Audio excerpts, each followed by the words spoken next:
संगम नगरी की महाकुंभ में ममता कुलकर्णी की वापसी।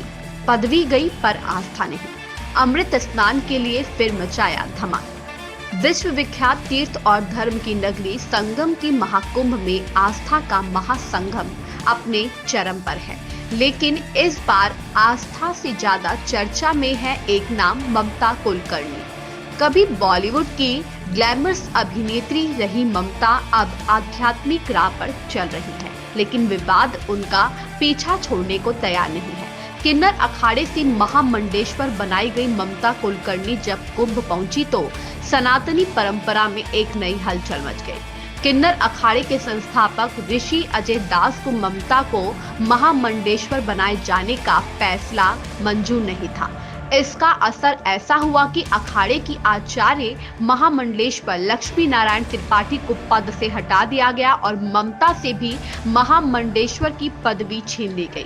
उसके बाद उनकी कुंभ में मौजूदगी पर सवाल उठने लगे। चर्चा थी कि ममता अब अमृत स्नान नहीं करेंगी और कुंभ नगरी छोड़ देंगी, लेकिन ममता कुलकर्णी का अंदाज हमेशा से अलग रहा है। उन्होंने अपने आलोचकों को नजरअंदाज करते हुए कुंभ नगरी में फिर से धमाकेदार एंट्री मारी।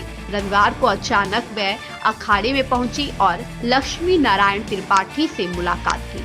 आस्था के रंग में रंगी ममता ने अमृत स्नान की पूरी तैयारी कर ली है।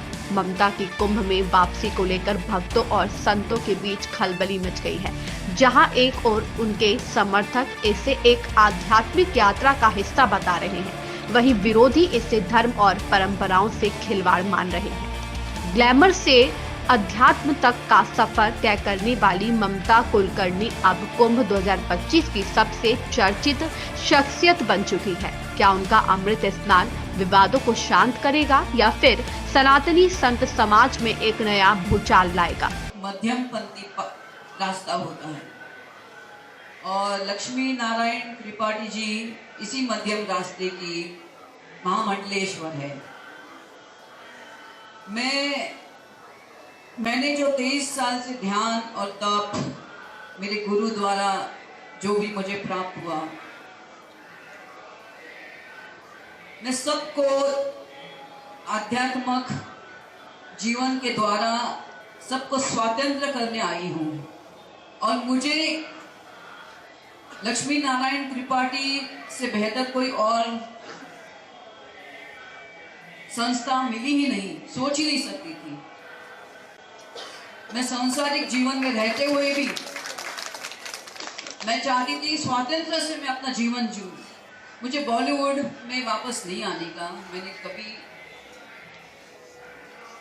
इसलिए मैंने 23 साल पहले बॉलीवुड को छोड़ दिया था। बिकॉज इनका ये जो महामंडलेश्वर का जो एक इनकी संस्था है किन्नर अखाड़े की, ये पूरा स्वातंत्र है और मध्यम रास्ता है। इससे बेहतर रास्ता क्या हो सकता है? बस मैं अपने जो भी इनके संस्था और सनातन के लिए हो सकेगा मैं उसके लिए समर्पित हूँ। मेरा जीवन कब से समर्पित है। मेरी जीवन शैली काफ़ी साल से इसलिए समर्पित है, लेकिन अभी मैं ज़्यादा मानव कल्याण के लिए मैं भ्रमण करूँगी और जो भी मेरा धन होगा, जो भी जहाँ से मैं कमाई करूँगी उसे इनके चरणों में मैं समर्पित करूँ। यह तो समय ही बताएगा, लेकिन फिलहाल ममता कुलकर्णी के हर कदम पर इस महाकुंभ में संगम नगरी की नजरें टिकी हुई हैं।